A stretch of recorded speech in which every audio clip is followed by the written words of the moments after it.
আমি আস্তে করে উঠে কোনো সাড়া শব্দ না করে বেরিয়ে পড়ি সেই নদীর দিকে। নিশির রাত, আকাশে সুন্দর চাঁদ উঠেছে।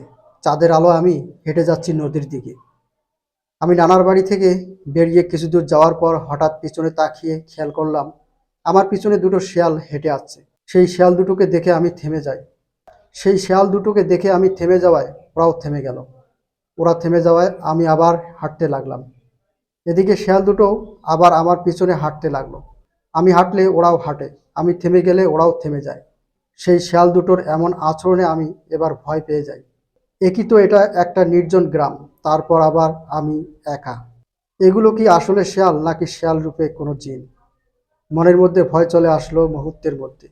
আমি শেয়াল দুটোকে দেখে ফোনের লাইট জ্বালিয়ে দাঁড়িয়ে পড়লাম।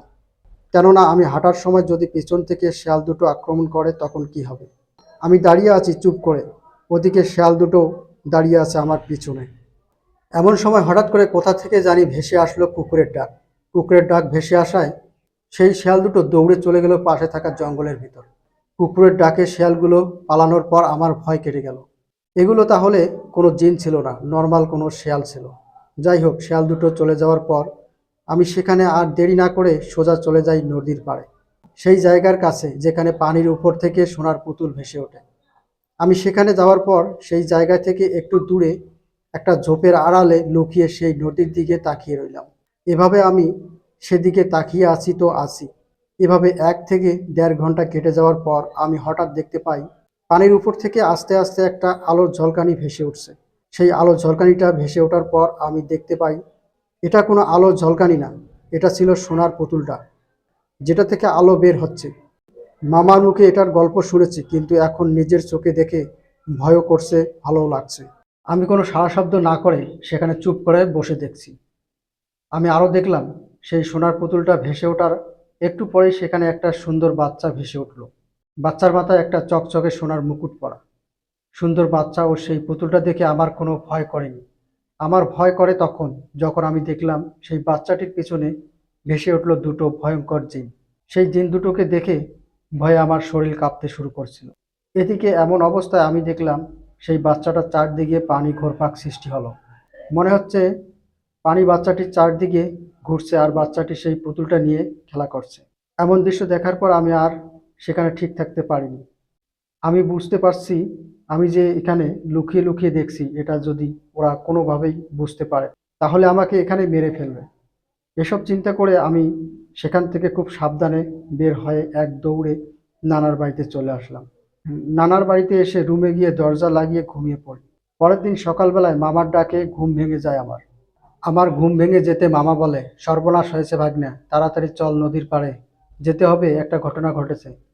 সেখানে সবাই আসছে, শুনলাম মেম্বার সাহেবও আসছে সেখানে। মামার কথায় বুকের ভিতর ধুকপুক করে উঠল। আমি তো রাতের বেলায় গিয়েছিলাম নদীর পাড়ে, এতে আবার কোনো সমস্যা হলো নাকি? এসব ভাবতে ভাবতে মামাকে বললাম, কি হয়েছে মামা?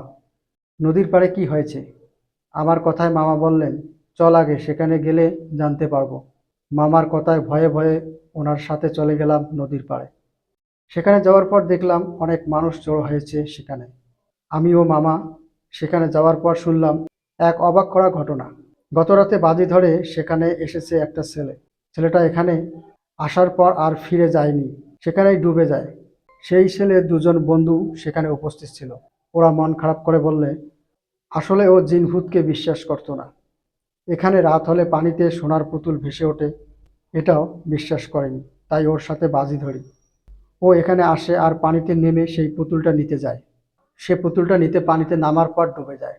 আমরা সেখানে যাবার পর আরও জানতে পারি যে ছেলেটা গতকাল ডুবে গেছে, সে হলো এই মেম্বার সাহেবের ছেলে। মেম্বারের ছেলে ডুবে গেছে, বিষয়টা বুঝতে পারছেন।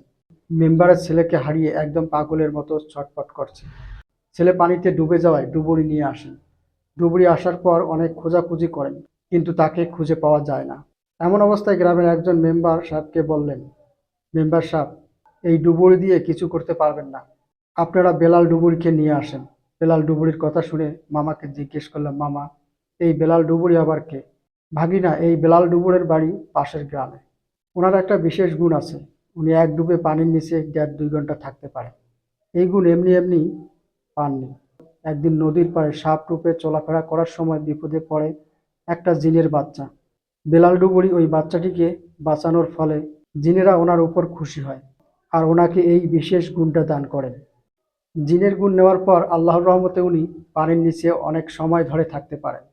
পানির নিচে কোনো জিন যদি কোনো মানুষকে তাদের কাছে নিয়ে যায়, তাহলে এই বেলাল ডুবুরি গিয়ে সেই জিনের সাথে কথা বলে আর সেই মানুষটিকে জীবিত বা মৃত উদ্ধার করে নিয়ে আসে। মামার কথা শেষ হতে না হতেই মেম্বার সাহেব দুজনকে বলেন সেই বেলাল ডুবুরিকে ডেকে নিয়ে আসতে। মেম্বার সাহেবের কথায় দুজন গিয়ে বেলাল ডুবুরিকে ডেকে নিয়ে আসলেন।